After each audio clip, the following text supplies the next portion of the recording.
नमस्कार, स्वागत है आपका जी बिजनेस में। मैं हूं दीपक डोभाल और आप देख रहे हैं आपकी खबर आपका फायदा। अगर किसी के मोबाइल पर श्री राम मंदिर के नाम पर चंदा देने, वीआईपी दर्शन कराने या फ्री में प्रसाद उपलब्ध कराने का मैसेज आ रहा है तो प्लीज सावधान हो जाइए। ये ठगी का नया तरीका है।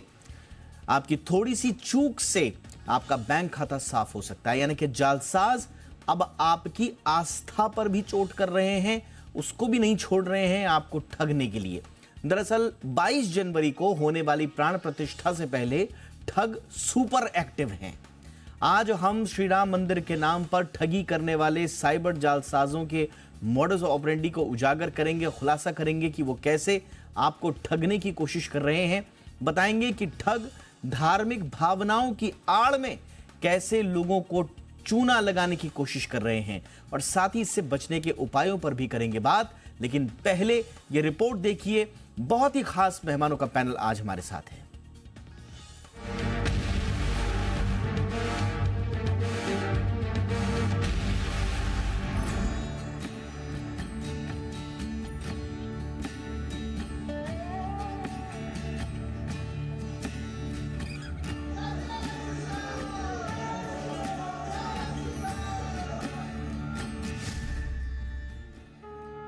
श्री राम मंदिर की प्राण प्रतिष्ठा का दिन जैसे जैसे नजदीक आ रहा है, देश भर का माहौल राममय होता जा रहा है। सभी को 22 जनवरी का इंतजार है, लेकिन इस इंतजार के बीच साइबर ठग एक्टिव हो गए हैं और लोगों को चूना लगाने की कोशिश कर रहे हैं। जी हाँ, श्री राम के नाम पर ठग लोगों को गुमराह कर रहे हैं। ये सोशल मीडिया, व्हाट्सएप और मैसेज के जरिए लोगों को वीआईपी दर्शन कराने, प्राण प्रतिष्ठा का प्रथम प्रसाद उपलब्ध कराने, मंदिर के लिए दान देने संबंधी फर्जी क्यूआर कोड भेज रहे हैं। श्री राम के नाम पर ठगी के इस धंधे का मॉडस ऑपरेंडी क्या है, पहले इसे समझना होगा।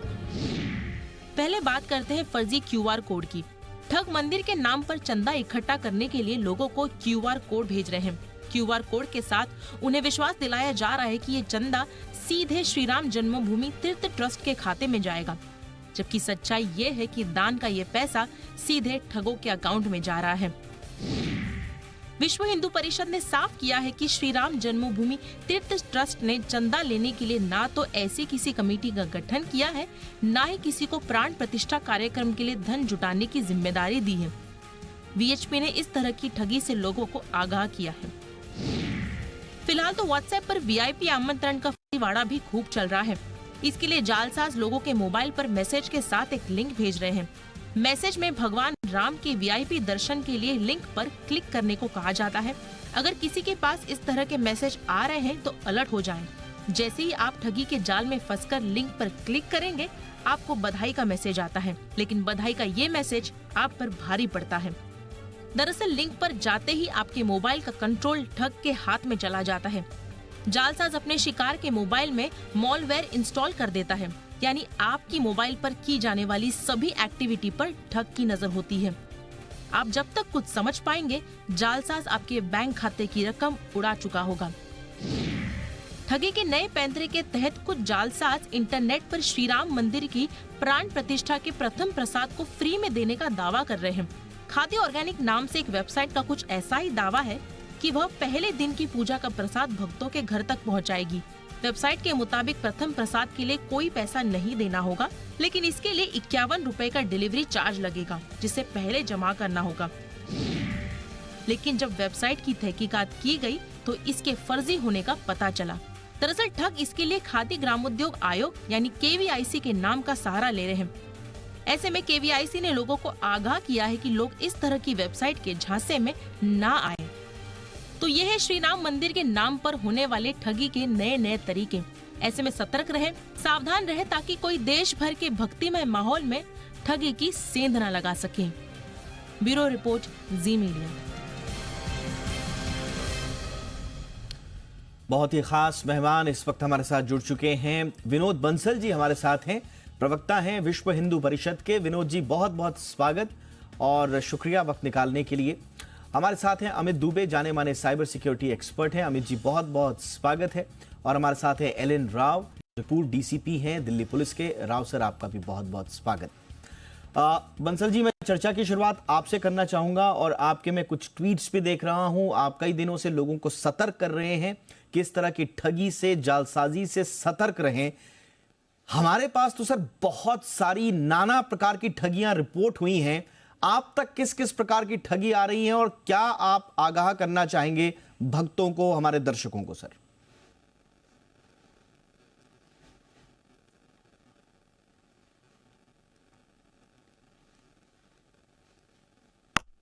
बंसल जी, आपको आवाज आ रही मेरी? सर बड़े विद्वान हैं, समझदार हैं और अधिकांश राम भक्त। हाँ, मेरे को आवाज आ रही है। आपको मेरी आवाज आ रही है जी? आ रही है सर, प्लीज बोलिए सर। मुझे सुन पा रहे हैं? हाँ जी। मेरी आवाज नहीं आ रही? नहीं जा रही, मेरी आवाज नहीं आ रही। मैं कह रहा हूं कि देखिए, जब से श्री राम जन्मभूमि की मंदिर की प्राण प्रतिष्ठा का जो अनाउंसमेंट हुआ है और जैसे जैसे ये समय बिल्कुल नज़दीक आता जा रहा है, वैसे वैसे ये फ्रॉडुलेंट एक्सपर्ट जो है वो भी अपने कमाल दिखाने लगे हैं। देखिए, पहले तो फर्जी रसीद बुक छाप करके लोगों से चंदा या धन इकट्ठा करने की कोशिश करी कि आप दान दीजिए, राम मंदिर में सीधा जाएगा। फिर उसके बाद में दूसरी तरह की आई कि भाई हम आपको वीआईपी दर्शन कराएंगे, आप इस लिंक को क्लिक करिए और अपना डिटेल भरिए, हम आपसे संपर्क करेंगे। पता लगा वो भी फर्जी थी और लोगों ने जैसे ही क्लिक किया उनके जो मोबाइल का डाटा था वो सब उड़ गया या उनके बैंक खाते खाली हो गए। ऐसा मेरे को किसी ने जानकारी दी। अब तीसरी बात ये आई कि भाई हम आपको फ्री जो प्रसाद है होम डिलीवरी करेंगे, लेकिन आपको डिलीवरी के कुछ चार्जेस लेंगे। अब चौथी बात अब ये आ रही है कि जो अमेजन जैसी वेबसाइट हैं, कमाल की बात है, अमेजन जैसी वेबसाइट पर भी ये लिखा हुआ है कि हम आपको प्रसाद जो है ना, पहले दिन का प्रसाद देंगे आपको। इवन वो तो प्रसाद अभी भी तैयार करके बोले 5 दिन के अंदर डिलीवरी करने की बात कर रहे हैं। उसकी डिफरेंट रेट भी दे रखी है, कुछ न्यूज़ चैनल्स की फ़ोटो भी दे रखी है कि देखो ये प्रसाद तैयार हो रहा है। आप देखिए कि इस तरह से जो फ्रॉडुलेंट तरीके से जो काम हो रहे हैं, मैं आपको बड़ा स्पष्ट कर दूं आपको, सीधी दर्शकों को, ये राम जन्मभूमि का प्रसाद या राम जन्मभूमि का मंदिर श्री राम जन्मभूमि तीर्थ क्षेत्र न्यास बना रहा है, जिसको कि भारत की संसद ने अधिकृत किया है। और उस ट्रस्ट ने किसी को भी किसी भी प्रकार का पैसा इकट्ठा करने के लिए अधिकृत नहीं किया है। विश्व हिंदू परिषद को एक बार उन्होंने अधिकृत किया था 2021 में, जब पूरा वैश्विक अपने संपूर्ण भारत के अंदर निधि समर्पण अभियान हमने लिया था 15 जनवरी से लेकर 28 फरवरी के बीच में। उन 44 दिन के कालखंड में हम 10 करोड़ परिवारों को लगभग 13 करोड़ परिवारों को लगभग 63 करोड़ लोगों से हमने संपर्क करके और लगभग 3300 करोड़ रुपए राम जन्मभूमि के खाते में जमा करवाए थे। लेकिन वो भी जन्मभूमि की ही जो ट्रस्ट की जो रसीद थी, वही ट्रस्ट का ही अकाउंट था, वही सेम डेम जमा करा रहे थे। और इस बार जो अक्षत्र निमंत्रण के लिए हमें अधिकृत किया गया कि आप जाकर के घर घर जाकर के लोगों को आमंत्रित कीजिए और ये राम जन्मभूमि की प्राण प्रतिष्ठा से उनको सीधा सीधा, कुछ लोगों को सीधा और कुछ लोगों को अप्रत्यक्ष रूप से जोड़िए। कुछ लोगों को करीब 7-8 हज़ार लोगों को तो वहाँ अयोध्या में आने के लिए निमंत्रित किया है, जिसका कि ट्रस्ट ने निमंत्रण पत्र दिया था। और दूसरा अक्षत्र निमंत्रण के माध्यम से देशव्यापी स्तर पर हमने लगभग 10 करोड़ परिवारों को और 60 करोड़ परिजनों से संपर्क करके हमने अभी कल ही वो अभियान पूरा हुआ है। 1 तारीख से लेकर 15 तारीख तक का अक्षत्र निमंत्रण का अभियान था, जिसके माध्यम से हमने लोगों को निमंत्रित किया लेकिन उनसे कुछ लिया नहीं। जाकर किसी ने कोई भेंट, दान या कोई राशि ऑफर भी की, हमने हाथ जोड़ करके क्षमा याचना करते हुए मना कर दिया कि भैया अब इस बार हम कुछ लेने नहीं, सिर्फ राम जन्मभूमि का ये जो अनुपम जो उपहार है आपको या जो निमंत्रण है वो आपको देने आए हैं। और साथ में 2-3 चीज़ें और जो जन्मभूमि ट्रस्ट ने दी थी वो दी थी हमने। लेकिन जिस तरह से लोगों ने उसका कलेक्शन करना शुरू किया, या जो जैसे प्रसाद की जब बात करते हो तो प्रसाद जो है ट्रस्ट ने किसी को अधिकृत नहीं किया कि कोई राम जन्मभूमि मंदिर से कोई प्रसाद लेके जाएगा और उसको प्रसाद को वितरण करके डिस्ट्रीब्यूट कर सकता है, ऐसा भी नहीं है। दूसरी बात यह भी कि 22 तारीख के दिन जो है ना, चूंकि चयनित लोग ही जा सकते हैं और वो लोग हैं जिनमें से कोई डिस्ट्रीब्यूटर नहीं है प्रसाद का। राम जन्मभूमि न्यास ने भी किसी को ऐसा प्रसाद देने के लिए कोई अधिकृत नहीं किया, न ही कोई इस तरह का डिस्ट्रीब्यूशन कर सकता है। लेकिन इसके बावजूद भी लोग इस तरह से अमेजन जैसी कंपनियां जो को पहले भी अनेक बार हमने देखा है कि जो रामद्रोहियों के साथ खड़ी हुई कई बार नजर आई हैं। तो मैं उनको इसीलिए आज ट्वीट करके आगाह किया, और चैनलों के माध्यम से भी, हम सोशल मीडिया के माध्यम से सबको बता रहे हैं कि भाई इस तरह के फ्रॉडुलेंट जो काम जो कर रहे हैं लोग, उनसे बच के रहें, सजग रहें, सावधान रहें, अपनी आस्था और विश्वास के साथ इन लोगों के प्रपंच में न फंसें। बिल्कुल। हमने किस तरह का, आपको प्रसाद जो है, आपको स्वयं मंदिर जाना होगा, वहां से प्रसाद लाना होगा, और या फिर आपके जो रिश्तेदार हैं उनको बोलिए, वो प्रसाद ला के देंगे। लेकिन ऐसा कोई ये वीआईपी एंट्री के नाम पर, प्रसाद के नाम पर, वीआईपी दर्शन के नाम पर तमाम तरह की जो फ्रॉड्स हो रहे हैं, उस पर एक विश्व हिंदू परिषद की तरफ से ऑफिशियल क्लैरिटी आपने सुनी, और बंसल जी ने उसको बखूबी बताया। और बंसल जी के ट्वीट्स में देख रहा था, मैं शुरुआत में भी कह रहा था, लगातार बंसल जी और विश्व हिंदू परिषद अपने ट्वीट्स के जरिए आगाह कर रहे हैं कि किस तरह की ठगी हो रही है, और उस पर बाकायदा एक्शन भी होना चाहिए। मेरा ख्याल है कि गाजियाबाद पुलिस ने, छत्तीसगढ़ पुलिस ने, कई इलाकों की पुलिस ने इस तरह की जालसाजी से अलर्ट भी किया है लोगों को। लेकिन अमित जी, ये इस तरह के जो ये फेक अलर्ट आ रहे हैं लोगों के पास, और खास तौर से एक जो चिंता उभरी वो एपी के फाइल्स को लेकर उभरी है। प्राण प्रतिष्ठा सेरेमनी के नाम पर ये कहा जा रहा है कि साहब इस ऐप को आप डाउनलोड कर लीजिए, और डाउनलोड करने के बाद जो है आप यहां पर से आप वीआईपी पासेस ले सकते हैं, आपको कब कैसे क्या सारी चीज़ों का आपको जानकारी होगी, यहां पर आप दान दे भी सकते हैं, आप प्रसाद जो है ऑर्डर भी कर सकते हैं। इस तरह के भ्रामक जो है जानकारियों भरे मैसेजेस आ रहे हैं। अगर किसी ने खुदा ना खास्ता गलती से ये एपीके फाइल डाउनलोड कर दी या करने जा रहा हो, तो क्या नुकसान हो सकता है? देखिए, सबसे पहले तो कोई भी ऐसी एप्लीकेशन जो प्ले स्टोर पर नहीं है, पूरी तरीके से वायरस ही होती है। मैं तो इतना केसेस देख चुका हूँ। ये आपके फोन से सबसे पहले तो डेटा निकाल लेगी, कॉन्टैक्ट लिस्ट, आपके फोटोज, आपके वीडियोज, और आपकी बहुत सारी ब्राउजिंग हिस्ट्रीज, पासवर्ड वगैरह सब उसके पास चले जाएंगे। और फिर आप समझ सकते हैं कि आपका क्या नुकसान हो सकता है। सिर्फ आपकी पिक्चर्स जो है वो पर्सनल है, तो आपको थ्रेटनिंग कॉल आने शुरू हो जाएंगे, और आपकी आगे की लाइफ में कभी भी वो चीज एक बहुत बड़ा इश्यू बनकर खड़ी हो जाएगी। आपकी कॉन्टेक्ट लिस्ट चली जाएगी, तो उसको भी आपकी कोई एआई जनरेटेड फोटो भेज देते हैं जिसमें आप किसी आपत्तिजनक परिस्थिति में है, तो ये एक अलग थ्रेट शुरू हो जाता है। जैसा कि लोन एप्स के दौरान हुआ था कि लोगों को एक्सटॉर्शन होने लगा, लोन के लिए ऐप इंस्टॉल की, पर वो ऐप सिर्फ लोन ऐप नहीं थी, वो आपका डेटा चुरा कर आपको एक तरीके से एक्सटॉर्शन करने के लिए थी। तो ये सारे खतरे आपके खुल जाते हैं जब आप कोई ऐसी अननोन ऐप इंस्टॉल करते हैं। तो सबसे पहला तो रिकमेंडेशन ये होता है कि कभी भी कोई भी एपीके फाइल डायरेक्ट लिंक से इंस्टॉल ना करें।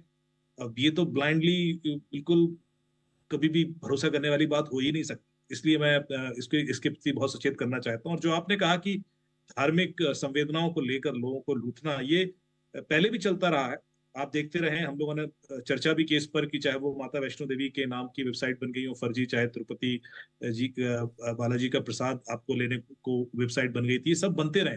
तो ये अंदेशा था पहले ही कि जब भी ये अनाउंसमेंट होगा और ये प्राण प्रतिष्ठा की डेट के पहले साइबर क्रिमिनल सक्रिय हो जाएंगे, फर्जी वेबसाइट्स बनेंगी, एपीके बनेंगे। रिस्क ये ज्यादा है कि कौन, क्या ये चाइनीज या कोई ऐसी कंट्री से तो नहीं है जहां से खतरा और भी ज्यादा बढ़ जाए। मेरे ख्याल से वो ज्यादा बड़ा रिस्क है। जो ये day to day crimes criminal कर रहे हैं, जामताड़ा और ये मेवात वाले गैंग वाले, इसके बियॉन्ड तो नहीं है। तो मेरे ख्याल से ये ध्यान देना है, और इसके हिसाब से इन्वेस्टिगेशन होना भी चाहिए। ये डेटा कलेक्ट करने का प्रोसेस तो नहीं है हमारे संवेदनाओं को एक्सप्लॉइट करके, और वो एंटी नेशनल लेवल तक भी चीजें जा सकती हैं। मेरे ख्याल से ज्यादा सेंसिटिव हो सकती हैं कि कौन भर रहे हैं, कौन इंटरेस्टेड है, किसने क्या डिटेल दी है। और लोग एक्चुअली पैसा देना चाहते हैं मेरे ख्याल से, और वो ढूंढ रहे हैं उपक्रम की कहाँ से दें। तो कई बार ये इतना आसान हो जाता है, जो चीजें पहले मेरे ख्याल से 1000 ईमेल या मैसेज भेज के होती थी, वो अभी 100 मेल भेजेंगे या 100 एसएमएस या व्हाट्सएप जाएंगे, तो उसमें से 25-30 लोग पैसा दे देते हैं। तो ये इतना बड़ा कलेक्शन हो सकता है इस दौरान, जो अपने आप में एक बहुत बड़ा फ्रॉड बन जाए। जो 3300 करोड़ करने में 40 दिन लगे, अभी बंसल जी आप बोल रहे थे, हो सकता है साइबर क्रिमिनल्स को 3300 करोड़ कलेक्ट करने में हफ्ते भर लगे। तो ये चीज उतनी बड़ी है, और बेचारे जो आम आदमी है वो लुट जाएंगे। देने को तो वो दान ही दे रहे हैं, लेकिन वो जाएगा गलत यूज में, और उसका जो यूज होगा वो अच्छा नहीं होगा। क्रिमिनल्स द्वारा गलत हाथों में पहुंचेगा। ये आपने बहुत इंपॉर्टेंट बात बोली कि ये सिर्फ एक व्यक्ति के, एक आस्थावान की जेब से जुड़ा हुआ मसला नहीं है, बल्कि ये राष्ट्रीय सुरक्षा को भी खतरा हो सकता है। हो सकता है वो प्रोफाइलिंग कर रहे हो, किस तरह से कर रहे हो, उस डेटा का वो क्या करेंगे, हम में से कोई कुछ नहीं जानता। इसलिए सतर्क रहना बहुत जरूरी है और इसके लिए ये बहुत जरूरी था क्लैरिटी देना। बंसल जी बंसल जी, मैं आप बोलिए बंसल जी, फिर मैं राव सर पे आप चल रहा हूं। मैं छोटी सी बात ऐड करना चाहता हूँ इसमें। देखिए कि कुछ लोग ऐसे भी हैं जिन्होंने पहले जो अभी एक ट्रैक किया था हमने, उसने कहा फ्री प्रसाद देंगे हम आपको, और सिर्फ डिस्ट्रीब्यूशन के लिए हम 51 रुपए, हम कोरियर के लिए 51 रुपए ले रहे हैं। तो इस तरह के झांसे में भी ना पड़े कोई लोग, फ्री के चक्कर में पड़ जाए, और फ्री में भी कई बार वो डाटा चोरी कर लेते हैं, जैसे इन्होंने बताया था। ये बात कहना चाहता हूँ। बिल्कुल बिल्कुल, ये बहुत इंपॉर्टेंट बात है कि आपको लगेगा कि प्रसाद तो फ्री आ रहा है आपके पास, और आपको सिर्फ जो है वो डिलीवरी चार्जेस देने हैं, और वो डिलीवरी चार्जेस के नाम पर आपको लगेगा कि 30, 40, 50, 60 रुपए कुछ भी नहीं होते। लेकिन सोचिए इस तरह से करोड़ों आस्थावानों के साथ अगर खिलवाड़ होगा तो वो कितना बड़ा नुकसान हो रहा है पूरे देश का। क्विकली राव सर, पुलिस ने अपनी अपनी अलग अलग पॉकेट्स में, मैंने देखा है कि एडवाइजरीज जारी की हैं, लेकिन क्या एक देश में जब ये सब चारों तरफ ये ठगी हो रही है, तो क्या राष्ट्रीय स्तर पर कोई कोऑर्डिनेशन करके क्या कुछ किया जा सकता है? राज्यों की पुलिस, केंद्रीय एजेंसियां मिलके क्या कोई एडवाइजरी, गाइडलाइन या एक एक्शन पॉइंट जारी कर सकते हैं? डेफिनेटली दीपक जी, सबसे पहले तो मैं आपके चैनल को धन्यवाद दूंगा कि आप ऐसे इंपॉर्टेंट मुद्दों पर पब्लिक को आगाह करने के लिए कोशिश करते हैं। बहुत अच्छी बात है ये। और जो आप एडवाइजरी की बात करें, वो डेफिनेटली एक होम मिनिस्ट्री लेवल से एक एडवाइजरी जा सकती है सभी स्टेट्स को, सभी यूनियन टेरिटरीज को, और सभी के पुलिस जो डीजीज हैं उनको, और जो कमिश्नर पुलिस है उन सभी को जा सकती है। और वो अपने अपने एरिया में, अपने अपने क्षेत्रों में सबको जाके ये आगाह करके इस प्रकार की जो साइबर क्राइम क्रिमिनल्स के जो झांसे में ना आए, क्योंकि ये धार्मिक, खास तौर से 22 तारीख तक ये बड़ा ही इशू चलेगा और चल रहा है। पीछे मेरे जानने वालों को ऐसे फोन आए और उन्होंने पूछा मेरे से कि हम क्या करें। मैंने कहा ये सब नकली हैं, इनके पासे में मत आना। और कोई भी, जैसे अभी बंसल जी कह रहे थे कि फ्री के चक्कर में जो आते हैं, जैसे कि 5100 रुपया, 101, 500 रुपए तक किसी को कोई मायने नहीं रखता है, लेकिन जो साइबर क्रिमिनल्स हैं उनके लिए तो बल्क में आएगा। कई हजारों लोगों आदमी से ये इकट्ठा करेंगे तो कितना पैसा इकट्ठा हो जाएगा, देख लीजिए। और इसके अलावा, पैसा इकट्ठा करने के अलावा, सबसे इंपॉर्टेंट बात मैं समझता हूँ कि साइबर जो क्रिमिनल्स है वो हमारे देश की सुरक्षा से खिलवाड़ कर सकते हैं, क्योंकि जितने लोगों के कॉन्टैक्ट नंबर जो भी आएंगे उनके पास, जो लिंक को क्लिक करेंगे, उनका डाटा कितना इकट्ठा हो और कहाँ कहाँ क्या क्या इस्तेमाल कर सकते हैं। और खास तौर से आजकल जो आईए का जो चल रहा है, आर्टिफिशियल इंटेलिजेंस का मामला चल रहा है, कोई भी आदमी किसी की आवाज को उसको फेक कर सकता है, किसी की फोटो को फेक कर सकता है। तो इस प्रकार से कोई भी ये जो क्रिमिनल्स है, साइबर क्रिमिनल्स है, मैं आपको दीपक जी बता दूं कि ये इनका मेन मकसद यही होता है कि छोटे सी जगह में बैठ के और करीब कितने लोगों को कॉल करते रहते हैं एट रैंडम, और 100 आदमी में से मैं परसेंटेज बता देता हूं, अगर 10 आदमी भी फंस गए उनके, तो उनके वारे नारे हो गए हैं। तो इस प्रकार से आम पब्लिक को ये चाहिए कि ऐसे लोगों के झांसे में बिल्कुल ना आए। और खास तौर से मैं और बताऊं, झांसे में ना आने के अलावा मैं समझता हूं कि उनको रिपोर्ट करनी चाहिए और पुलिस वालों को इसको एक्सेप्ट करनी चाहिए, उनकी कंप्लेंट्स को, ताकि उनके ऊपर कार्रवाई हो सके। और जो लिंक बनते हैं उसकी साइबर इन्वेस्टिगेशंस के करने के बाद, और मैं समझता हूं कि उनको पकड़ना चाहिए। ये आपने बड़ा इंपॉर्टेंट बोला कि अगर कोई व्यक्ति पुलिस में शिकायत दर्ज करा रहा है तो पुलिस को भी चाहिए कि इसको छोटा मोटा क्राइम समझ के इग्नोर नहीं करना है, बल्कि रिपोर्ट करें और उस पर त्वरित कार्रवाई हो। तो कुल मिला के फर्स्ट राउंड की चर्चा के बाद, चाहे वो फर्जी रसीद बुक है, फर्जी वेबसाइट है, अक्षत निमंत्रण, अभी बंसल जी ने बताया कि 1 तारीख से 15 तारीख तक का यह अभियान था। अगर आपके द्वार कोई अक्षत निमंत्रण के नाम पर अभी भी आ रहा है, पैसे की बात कर रहा है, तो तुरंत इसको रिपोर्ट करना है आपको, और नजदीकी थाने में, पुलिस में, साइबर जो जितने भी आपके एस्टैब्लिशमेंट्स हैं थानों से जुड़ी हुई, उन पर आपको ये जरूर रिपोर्ट करना है ये मामला, और खुद भी होशियार रहना है, अपने आसपास सबको सजग रहना है। 22 तारीख तक तो ये चलेगा देखिए, लेकिन 22 तारीख के बाद भी जिस तरह से आस्था का सैलाब उमड़ रहा है देश में, 22 तारीख के बाद भी ये ठगी जारी रह सकती है, इस बात से इनकार नहीं किया जा सकता। तो भक्तों से की जा रही है ठगी, वो भी डिजिटली, और इसी ठगी से आगाह हम आज आपको कर रहे हैं, और बचना कैसे ये भी बताने की कोशिश कर रहे हैं। अमित, ऐसा क्या कोई फॉर्मूला है क्या? क्योंकि देखिए ये जालसाज नए नए तरीके इजाद करते रहते हैं, कभी ये डर का फायदा उठाएंगे, कभी ये लालच का फायदा उठाएंगे। अब इन्होंने हथियार बनाया है लोगों की आस्था को, लोगों की भावनाओं को। लेकिन क्या कोई एक फॉर्मूला है जिससे हम हर वक्त जो भी हमें कॉल आए, जो भी हमें मैसेज आए, जो भी हमें व्हाट्सएप आए, उस पर हम शक कर सकें? ये शक करने की प्रवृत्ति कैसे पैदा होगी? दीपक जी, आपने खुद ही वो सोल्यूशन दे दिया है, जो शक करना ही जरूरी है। इसको हम बोलते हैं जीरो ट्रस्ट मॉडल। आपको साइबर स्पेस में किसी पर भी सीधे सीधे ट्रस्ट नहीं करना, स्पेशली जब फाइनेंशियल ट्रांजेक्शंस तक बात पहुंच रही है, कोई पैसा दिया जा रहा है या लिया जा रहा है। इसमें आप जब तक किसी 2-3 चैनल के थ्रू वेरिफिकेशन ना करें, तब तक उस पर एक्शन ना, क्योंकि हो सकता है सामने वाला का एक चीज आइडेंटिटी थेफ्ट हो गई हो। यहाँ पर आइडेंटिटी थेफ्ट ही हो रहा है, यहाँ पर जो ऑथराइज्ड लोग हैं उनकी नाम से ये कम्युनिकेशन किया जा रहा है, तो सीधे सीधे आइडेंटिटी थेफ्ट इम्पर्सोनेशन के केसेस हैं और यही अधिकतर केसेस में होता है। तो आपने ऑथेंटिक जो एंटिटीज हैं उनसे वेरिफिकेशन करना बहुत जरूरी है। सीधे सीधे निर्णय ना ले लें कि भाई ऑनलाइन लिंक आ गया, आपने पेमेंट कर दिया, प्रोडक्ट ले लिया, या जो भी प्रोसेस फॉलो हो रहे हैं उस पर विश्वास कर लिया। विश्वास साइबर स्पेस में करना बहुत घातक हो जाता है। उसको रियल वर्ल्ड की तरह ना समझें, वो साइबर है और उसमें 80-90% लोग ऐसे हैं जो मिलिशियस एंटिटीज बनकर आपके सामने आ रहे होंगे जब आपके सामने आते हैं। और ये जो सोशल मीडिया, उन्होंने खुद एक्सेप्ट किया कि उनके 20 से 22% अकाउंट फेक होते हैं। तो ये बनते रहते हैं, बढ़ते रहते हैं, टेक डाउन भी होते रहते हैं। तो आपके पास एक अच्छा खासा चांस है 3 में से 1 अकाउंट या 4 में से 1 होगा जो कि मैलिशियस होगा या फर्जी होगा, फेक होगा।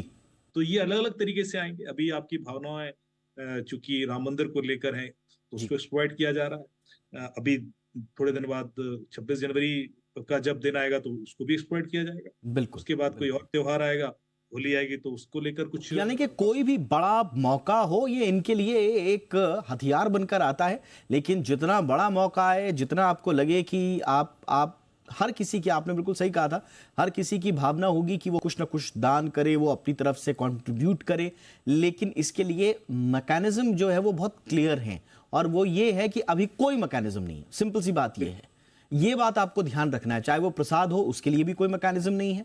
चाहे वो वीआईपी दर्शन हो, वहां भी आप नहीं जा सकते, कानूनी रूप से नहीं जा सकते, और दान भी आप जो है अभी नहीं कर सकते। इसलिए जो भी हमारी बात को सुन रहे हो, समझ रहे हो, इस बात को ध्यान रख लीजिए कि राम मंदिर में दान के लिए, प्रसाद के लिए अभी कोई मैकेनिज्म नहीं है। धीरे धीरे वो व्यवस्था बनेगी, जो व्यवस्था बनेगी वो आप तक आ जाएगी। इसलिए किसी झांसे में नहीं आना है। राव सर, क्विकली आप क्या सलाह देना चाहेंगे हमारे जो भक्त हैं, दर्शक हैं, उनके लिए?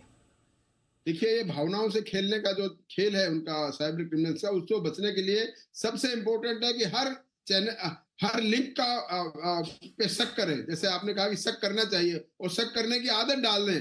कोई भी लिंक या कोई भी इस प्रकार की कॉल आए, मैसेज आए, उन सब पे शक करें। और कंसर्न जो किसी प्रकार के, जैसे बैंक के बारे में आ गया या किसी और के बारे में आ गया, और खास तौर से जो अभी राम जन्मभूमि और ये इसका प्राण प्रतिष्ठा के बारे में जो आ रहे हैं, ये तो अभी उन्होंने बता ही दिया है बंसल जी ने कि ऐसा तो कुछ है ही नहीं जैसा ये लोग प्रचंड कर रहे हैं। तो मेरी सलाह ये है कि एक तो सतर्क रहें सभी लोग, और ये डाउट करके रखें कोई भी आदमी क्रिमिनल्स है, साइबर क्रिमिनल्स है, ये क्राइम करने जा रहे हैं। और दूसरी बात इंपॉर्टेंट ये है कि रिपोर्ट जरूर करें, ताकि कम से कम पुलिस की नोटिस में आए कहाँ कहाँ क्या क्या हो रहा है, और वो एक डेटाबेस बने, आदमी पकड़े जाएं। उन पकड़े जाने वाले आदमियों से पूछताछ करने के बाद और पता लगे कौन कौन से गैंगर है इसमें एक्टिव हैं, और उनकी modus operandi, latest modus operandi क्या है, क्योंकि ये इनका सातिर दिमाग है, वो हमेशा आगे की बात सोचते रहते हैं। और मैं समझता हूँ कि पुलिस उनके पीछे है और वो आगे हैं। तो जो पकड़े जा रहे हैं उनसे, और आप जो है, आप इसकी एक महत्वपूर्ण कड़ी बन सकते हैं। अगर आपके साथ होने वाली ठगी या एक पोटेंशियल ठगी को आप समय पर रिपोर्ट कर दें तो आप पुलिस की मदद भी कर सकते हैं और लोगों की भी मदद कर सकते हैं। इसलिए बड़ी महत्वपूर्ण बात राव सर ने बोली कि रिपोर्ट जरूर कीजिए, और जो दुबे जी ने कही कि शक कीजिए, हर एक मैसेज को, लिंक को शक की निगाह से देखिए और पूरी जानकारी के बाद ही आगे बढ़िए। बहुत बहुत शुक्रिया आपका वक्त निकालने के लिए। विनोद जी हमारे साथ जुड़े थे, उनका भी शुक्रिया। Rao sir, thank you so much, बहुत बहुत शुक्रिया। दुबे जी, आपका भी हमारे शो पर जुड़ने के लिए। आपकी खबर, आपका फायदा में इतना ही। इजाजत दीजिए, नमस्कार।